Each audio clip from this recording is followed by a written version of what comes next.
to give Stacy Beeler another plug, because she and Barry and I work together on the county executive committee. My name is Brian Hornback. I started in Republican politics in 1982. I was 16 years old. Got involved in the Robin Beard campaign trying to take Jim Sasser out. Well, we didn't get him in 82, but we got him in 94, didn't we, Susan? And so I ran for public office the first time at 23 years of age.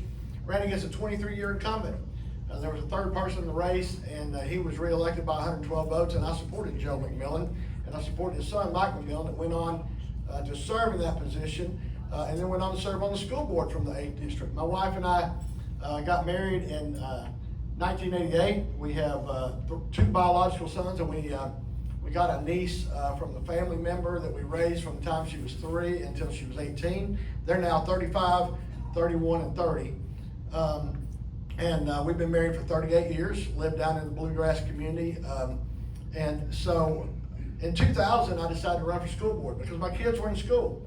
And so I was elected in 2000, served for one term till 2004, and was able to serve as vice chair of the school board, and also serve on the board of directors of the Tennessee School Boards Association for 2 of those 4 years. In 2005, I decided to become Republican Party chairman because my mentor, Lloyd Smith, had been party chairman in the early 90s, and I decided to try to follow suit and support the party.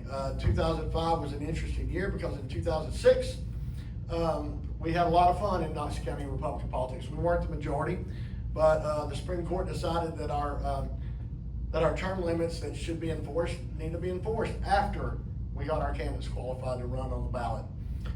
So we got them all elected, and then toward the end of my term, January of 27, they were replaced by county commission.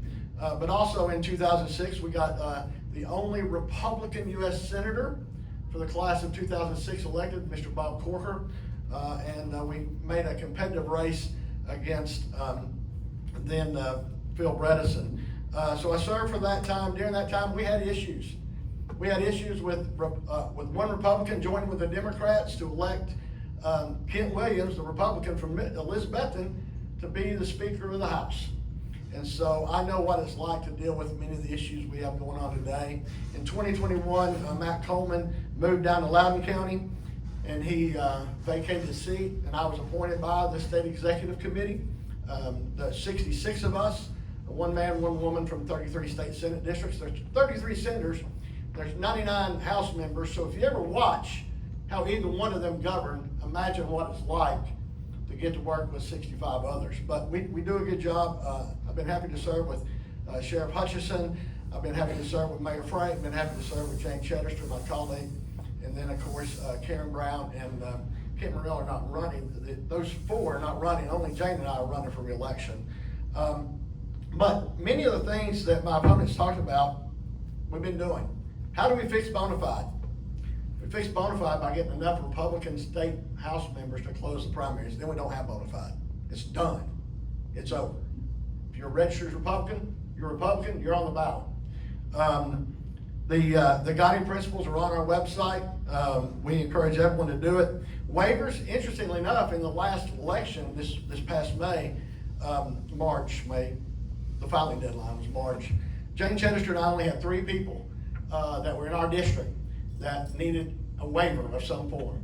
One of them was solely in our district. The other 2 were part of the entire county. And so we participated in that. So that's only one person. Outreach to Young Republicans, when I was party chairman from 2005 to 2007, we rechartered and we hosted the Young Republican State Convention while I was chairman.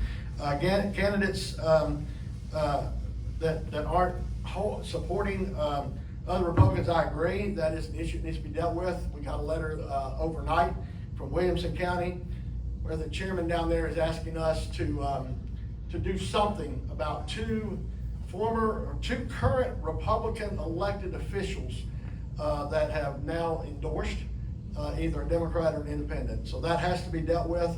The first year and a half I served on the Communications Committee. I'm currently serving on the Bylaws Subcommittee, and it's a privilege to serve you. And just 1 minute, so I can filibuster for another 45 seconds or so.